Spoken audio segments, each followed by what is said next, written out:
Well, maybe you could take me back to Terence McKenna, and he was talking a lot about virtual reality and what was happening in the 90s, and maybe your interface to that community as VR was having kind of its first hype cycle wave back before the technology was really ready, but where you kind of fit into that picture back then. Well, I mean, the thing that Terence kept talking about, he was excited about VR being like human beings would be able to communicate the way squid would communicate. And he kept saying, you'll literally be able to see what I mean. You know, we'll transcend these mouth noises and move into a pure visual communication, you know, so that he will sort of dance this reality and turn the world red and blue, and you'll feel. So it was this sort of environment as self-expression, and we're in it together and seeing each other's influences on it. And so it was this very DMT vision of actually becoming one of the machine elves, if you will, you know, becoming a reality creator. And I think the idea, what we felt at the time, was if people could imitate the experience of reality creation in a virtual world, then they can come out and realize, oh, we're creating reality in the real world too. You know, that we all saw digital technology as a kind of a psychedelic substrate. And we were trying to really create an appropriate set and setting for Western civilization to take this tremendous digital psychedelic trip together. And what happened was we kind of lost that battle to Wired magazine. You know, they got to establish the set and setting of the internet, which was the tool for the long boom and the salvation of the NASDAQ stock exchange and all that. And so now you have the whole world living on a psychedelic substrate with a bad set and a bad setting, so we're having a bad trip. We get reality TV and Trump. This is the bad trip of our own creation, and potentially climate change and species extinction. Dang. And I would argue it's because we're tripping and not well. But back in the day, I mean, part of what was exciting about VR was the creative capacity that it seemed like it would unleash. And most VR, at least that I'm experiencing, are these more like movies or immersive authored environments rather than, although there's one example of it here, kind of like an immersive paint box is what I'm more interested in. It's just give us the tools to build. But most people, it's that 80-20 Pareto principle. Most people don't want to build. They want to pay $10 and freak me out, you know, and challenge my proprioception and give me an endorphin rush of some kind.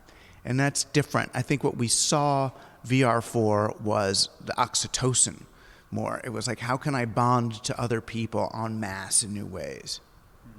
Yeah, I'm hearing a number of themes come up. One is like this sort of a psychedelic thread through VR and this crowd of people that you were hanging out with, Timothy Leary and Terence McKenna. And so I just went to this Awakened Futures Summit in San Francisco, where it was by Consciousness Hacking. It's an organization that's looking at this intersection and cross-section between psychedelics, immersive technologies, and meditation. And so it was like these three communities that were coming together from the neuroscience perspective, the people who were from the psychedelic underground, the Multidisciplinary Association for Psychedelic Research were there, and in some ways like legitimizing psychedelics as a form of therapy. And so they were in the process of just talking about how they're going to have MDMA as this federally approved drug. And, you know, they've created a public benefit corporation that is going to essentially become a pharmaceutical producer of MDMA. For 5 years, they have like an open patent to be able to compete with Eli Lilly and Pfizer. So they have like pretty much a free reign for producing psychedelics and creating the protocols for the ritualistic context.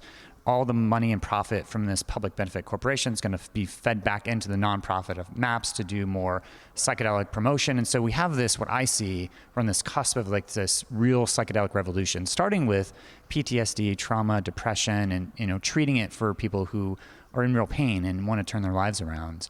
And they're going to restrict it to like 3 treatments and not get people hooked on to this like overall, but they're really trying to tap into your own innate healing capacities.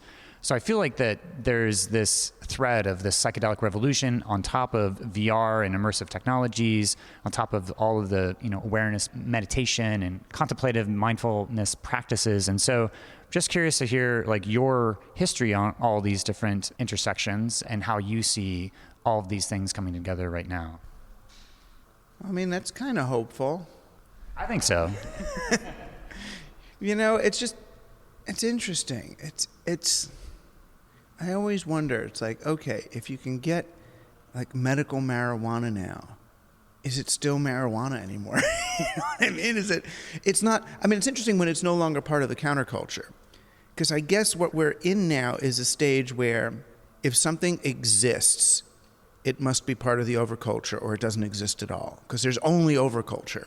There is no counterculture. There is no Timothy Leary. There is no Adam Parfrey. There's no Throbbing Gristle or whatever you associate with counterculture, because everything is kind of one level deep thanks to digital tech. So we are seeing, though, some of the best of the counterculture get revived or retrieved, I guess, by the current culture. It's just now the question is whether we can retain non-utilitarian use for any of these things. In other words, do we have to justify everything as having it's going to make someone function better, or it's going to help the market, or it's going to increase productivity? Is there a place for just arts and experimentation and exploration of stuff? I mean, and I guess that's always the goal, is that you start out, let's at least get this stuff into society as a healing thing, and then once it's sort of more accepted and less taboo, then it can move into, what they call recreational, but I would call spiritual, or, the work or something. So yeah, I mean, it's great that some of this is being folded back in. I'm also concerned that it not be soma, that if we're in a civilization that's moving towards imminent extinction, that it's not like, all right, let them smoke some pot, so they're less upset about where it's all going. That would be my concern.